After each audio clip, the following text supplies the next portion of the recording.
Hello and welcome to Nature Source Care. My name is Dr. Funda Gulman. I'm a naturopathic physician and I'm also a yoga instructor and have been for quite a few years now. In today's talk, what I was going to discuss is Ashtanga, which are the 8 limbs of yoga, as talked about in Patanjali's Yoga Sutras. So let's get into it.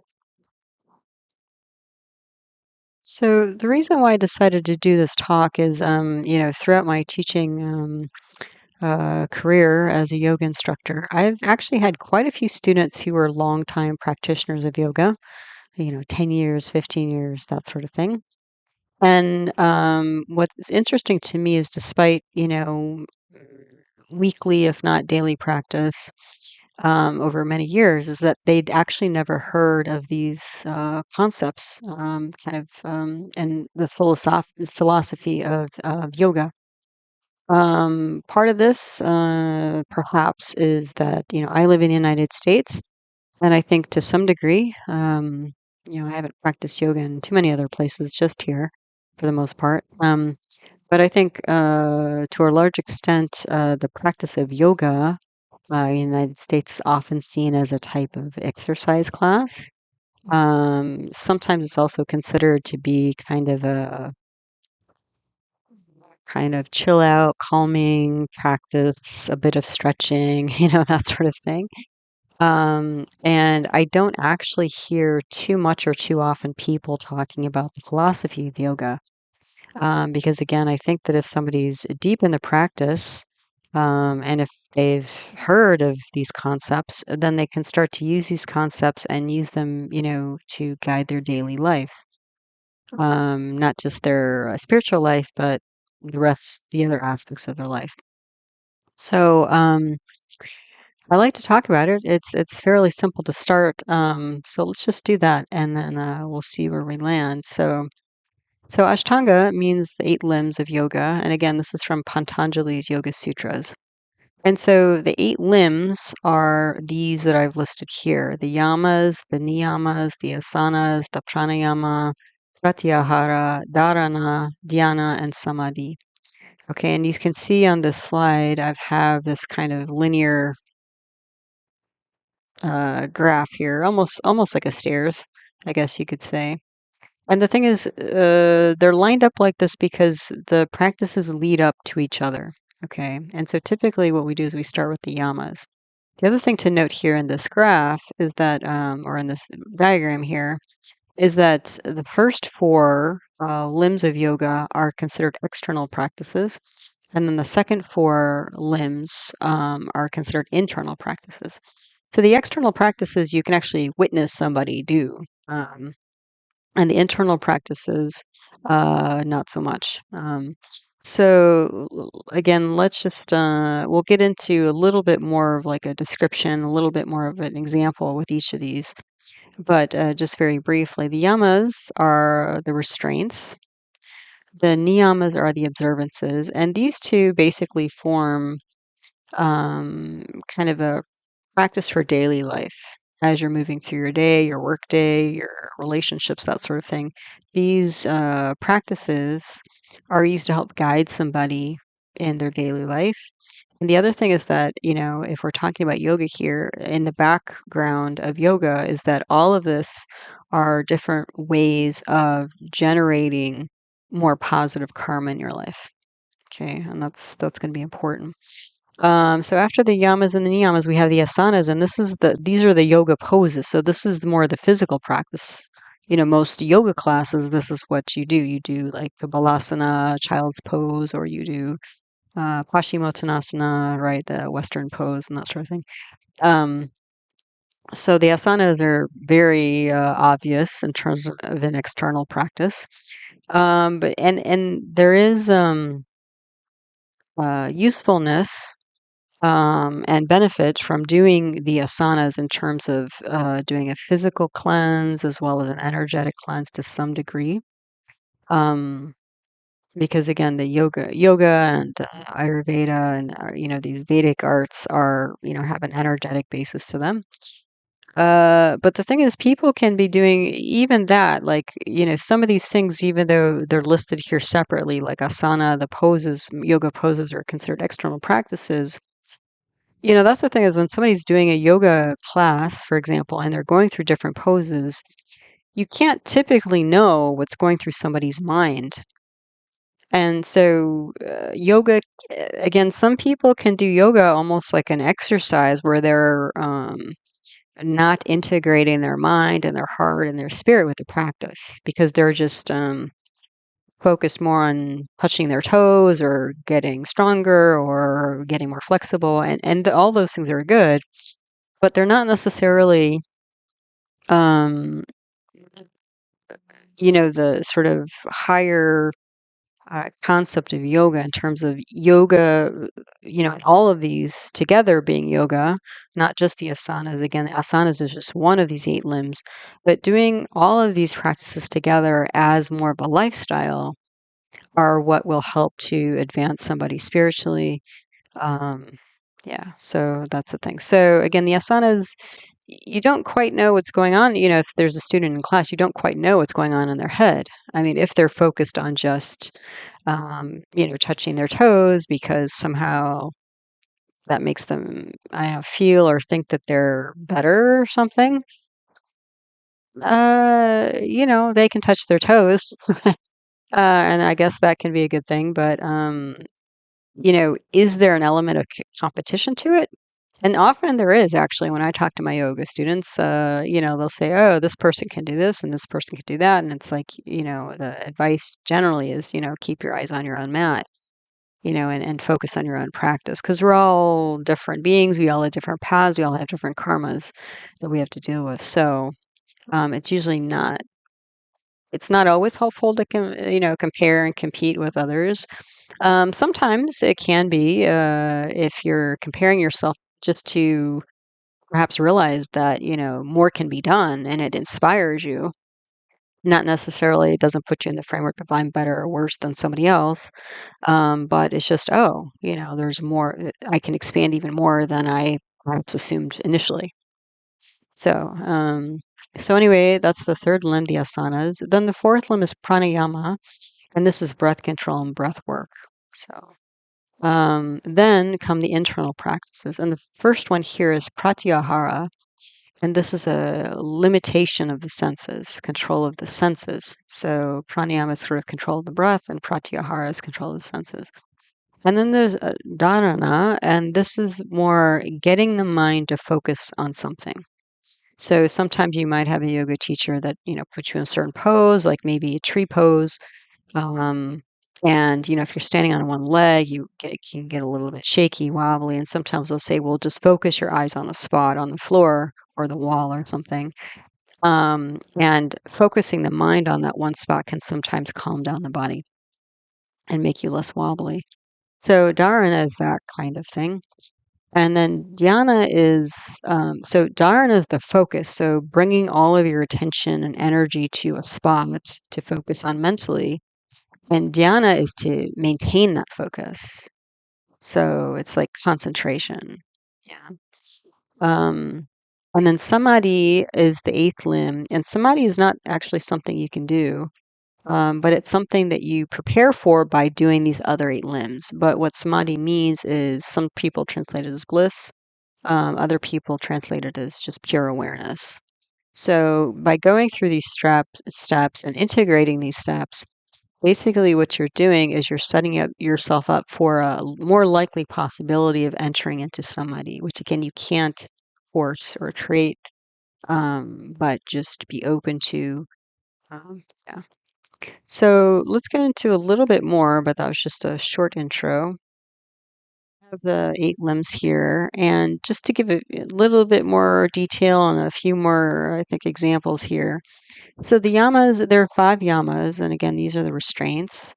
One example of a yama of the 5 yamas is ahimsa, the concept of ahimsa. And ahimsa is the concept of nonviolence. Now, this can be expressed in different ways. Some people, for example, they choose to be vegetarian, and that's their way of expressing and living the concept of ahimsa or nonviolence because they don't want to, harm or injure or kill animals, that sort of thing. Um, but it can also be something like ahimsa might be a practice of, if something happens, I don't know, something simple like you're driving through traffic and somebody cuts you off, and people can get into road rage and all this sort of thing. Um, if the active practice is to try to control the mind. So again, even if you don't say anything, or the other person in the other car can't hear you say anything, and they're oblivious to your anger, um, the key is how attempting to control or modify our anger to shift the habit of becoming angry. Yeah, and because again, that anger, especially when it's out of control. Sometimes anger is actually helpful, right? But when anger is just unconscious, or kind of runs rampant like a wildfire, it can cause a lot of damage for self and others. So those are different practices of ahimsa. So again, one of the yamas. Then in the niyamas, there are 5 niyamas as well. And just an example of a niyama is santosha, the concept of santosha. And santosha translates as contentment in Sanskrit. So the reason why this is an important concept is, we're in the holiday season, so it's typically a pretty heavy shopping period. Um, and so santosha, like if you are practicing santosha as a spiritual kind of way of living, santosha and being content would be like, I have enough, whatever, sweaters. I have enough of whatever food, or I have enough shoes, or something like that. I don't really need more. And so the reason why this is important is manifold. One is that it doesn't kind of support um, kind of this more uh, general kind of consumerism type mentality. But the other thing is that, wanting more, that's again, the yoga as a lifestyle is about observing the mind and where the mind is going, and trying to kind of rein in the mind when the mind is, kind of on a rampage of different kinds. So by practicing Santosha, um, it's kind of like when you get those flyers in the mail, or you see a commercial on the internet or TV or something, and you never even thought about this thing, whatever it is, the sweater, the shoes, or the car, pick your toy of choice. um that all that you were perfectly calm and peaceful, but then the flyer shows up, and all of a sudden you're like, wow, I would really like to have a red car, I'd really like to have a red sweater, or whatever, new pair of shoes or something, even though I have plenty in my closet. Like, what's going to happen then? So if you start to entertain the thought, you might start thinking, oh, well, let me go work harder, or save money, or work extra hours, or something like that. And all of a sudden, you were at peace 1 minute, and then the next minute, all of a sudden, all of your energy and drive and vital force is heading in a new direction. And so actually that ad has given you a new desire, and again, kind of in a way hijacked your energy and your vital force in a different direction. And now uh, it may not be like a, panic type of worry, but now you have this new goal, and again, are directing your vital force in a new direction. And that might be totally fine. I mean, there's nothing necessarily wrong with that. But it's just, again, the idea of Santosha is, it's like, if you are content, then these external things won't draw your energy out of you, out of your body, and away from peace, assuming that's where you were. Um, yeah, because again, so many things can come by and just sort of like hijack our, focus, hijack our concentration. Um, so Santosha, the concept of contentment, is one of the niyamas.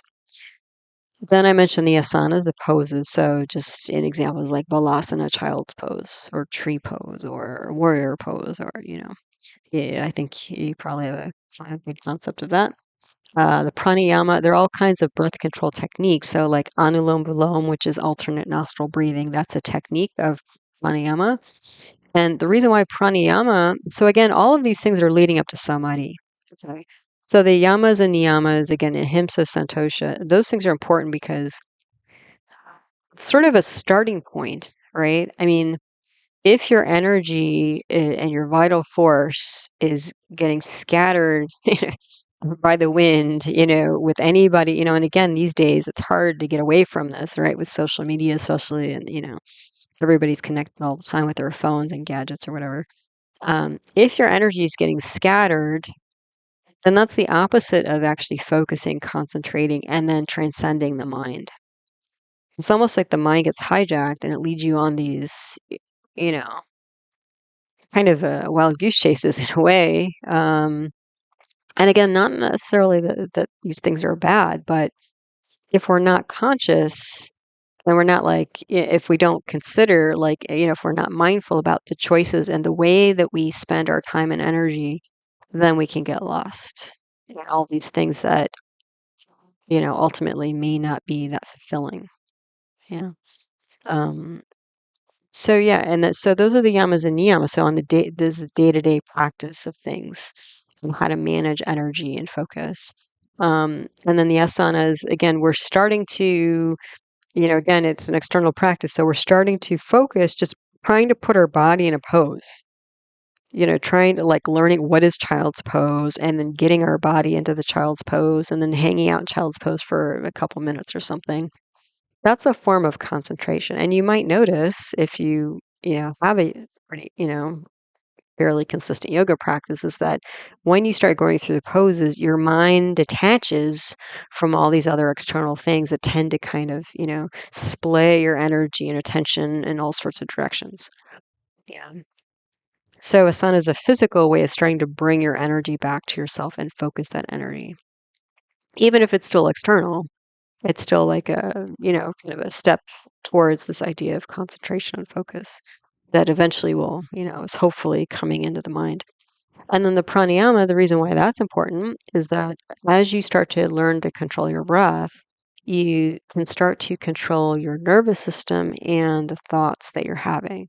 So if you have a mind that's swirling all the time, with your attention being all sorts of places with long to-do lists and a very active, busy calendar, which is the way of most people, at least where I live, then again, your energy, vital force is getting like scattered to all these places and people and activities and things. And so again, if we can just start with, okay, let me just, focus on deep breathing into my belly or doing alternate nostril breathing, that's a first step at gathering this energy back, drawing your vital force back to yourself and concentrating it rather than, again, splaying it, in various directions all over the place. Because again, when our energy is all over the place, our internal being is like that as well. And then we get into the internal practice. So again, pratyahara, this is the withdrawal of the senses. This is, these are different sorts of practices like fasting, but fasting from what? This can be like fasting from food. For example, doing like even a whole food cleanse or something like that, where you're cutting out processed food. It doesn't have to be something, extreme here. Because again, we've also got this concept of ahimsa. You don't necessarily want to be violent with yourself with doing like really extreme practices. But something like a mild fast for, a few days or something like that, if it's medically okay for you to do, that would be a way of um, exemplifying the pratyahara concept. Or just when you go out to eat, like, do you do the appetizer and the entree and the drinks and the dessert, or you just eat what you truly need to nourish yourself, more than like uh, live to eat, it's more eat to live, that sort of thing. That's one way to practice pratyahara. Another way I mentioned social media. So just, taking a day or half a day off from social media. It's hard to get away from it. Um, or being very conscious, only giving yourself a certain amount of time with the social media or only certain programs rather than, 100 million things. Because again, your energy, your focus, and everything is going to get scattered to these things. So then after that, there's the practice of dharana or focus. So this might be something simple like focusing your gaze on a candle and watching the flame flicker. Because just by doing that, by staring, focusing the gaze on the candle, you're just in the process of doing that, you're usually typically letting go of your thoughts, of all these other thoughts that are kind of spinning you out and your energy out. So social media, friends, family, work, boss, coworkers, neighbors, whatever's coming, or all these ads, whatever's coming your way, even if it's just for like 30 seconds, you're increasing the strength of your mental muscles to focus rather than be scattered. Okay. And then similar but slightly different is dhyana, and this is concentration. So once you focus your gaze on the candle, can you maintain your gaze on the candle for several minutes? So this is so again, the dharana is like bringing the thoughts and energy focus to one spot, and the dhyana is maintaining it. Because again, the mind typically, if you live in a very, busy world or have a busy life, your mind is going to be jumping from here to there. Like, you might hear like the term monkey mind. And the thing though is that that can be a habit, the monkey mind, like letting the mind, do whatever and lead you wherever. But if you get into these practices of, okay, I'm just going to focus on a candle, and just steady, put all my energy there. And then let me see if I can focus on the candle for 1 minute, 2 minutes, 5 minutes. Okay, because that's going to build your muscle. And then again, if the monkey mind starts, you're looking at the candle, and after 45 seconds, your mind is thinking about, the to-do list or the this or the that or whatever.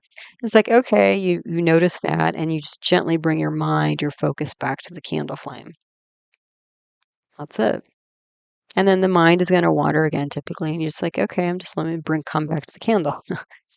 So after a while, though, if you do this and you're practicing these things, if your energy is not spinning so far and wide into the universe, then it'll be easier over time to focus on the flame of the candle and maintain it without much effort. And then these other things that keep kind of sapping your energy just kind of start to fall away, slip away. Okay, and then the eighth limb I talked about is samadhi or pure awareness. Some people call this bliss as well. It's translated that way. And again, this is not something you can do. So the first 7 steps, these are things you can do and kind of practice. The eighth one, though, you can't really practice. You do these other things, and then if you're, following this sort of lifestyle and you're doing your poses and breath work and you're withdrawing your senses and focusing, concentrating your mind, because again, these things are about, like the asanas and pranayama are about transcending the body, right? Because if you have like a pain in your knee, then if you sit down and meditate, it may be it may be difficult to sit, especially cross-legged. But the pain in your knee will draw your attention away from, the focus that your mind is trying to gather. Yeah. And then the pranayama, again, this is a way of starting to shift the energy that's flowing through your nervous system so that it's easier to focus. So again, the asanas and pranayama are about transcending the body. And then the pratyahara is also kind of there. It's, pranayama and pratyahara, again, those are on both sides of the internal, external practices. But especially the dharana and dhyana, those are all about, really focusing the mind and and to focus like that, you necessarily have to let these other things go, external things go.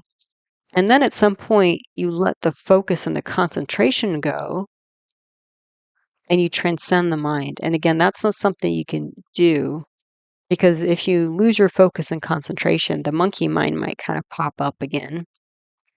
But there is a sort of, state of grace, where if you're focusing the mind and you're concentrating the mind, that at some point, just on its own, what will happen is you will transcend even the focus and concentration, and you will just be pure awareness. Okay. So again, all the other steps are previous steps that I've mentioned are preparation for samadhi and creating a space and a level of consciousness where it's more likely to happen, but it's not something you can actually do. All right. So that is Ashtanga, the 8 limbs of yoga, as per Patanjali.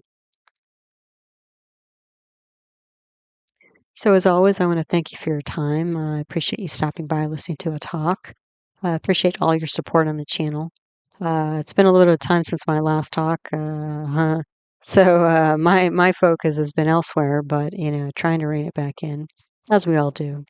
But yeah, I want to thank everybody who subscribes to the channel, people who stop by, people who post really lovely comments, supportive comments, the sharing, the liking, donations, all of that. It's all very much appreciated. So thank you for all of that. And again, it is the holidays right now, so a great time to practice these things for real. Although most people would be like, "Oh, I'll wait till after the holidays and then I'll start practicing." But it's all good. It's all good. So whenever you're there, you're there. Um, and I wish you all the best with the holidays if you're celebrating any of them, and also the very best in the new year. So happy 2024 to you, and good health as always. So take care, and until the next one, namaste.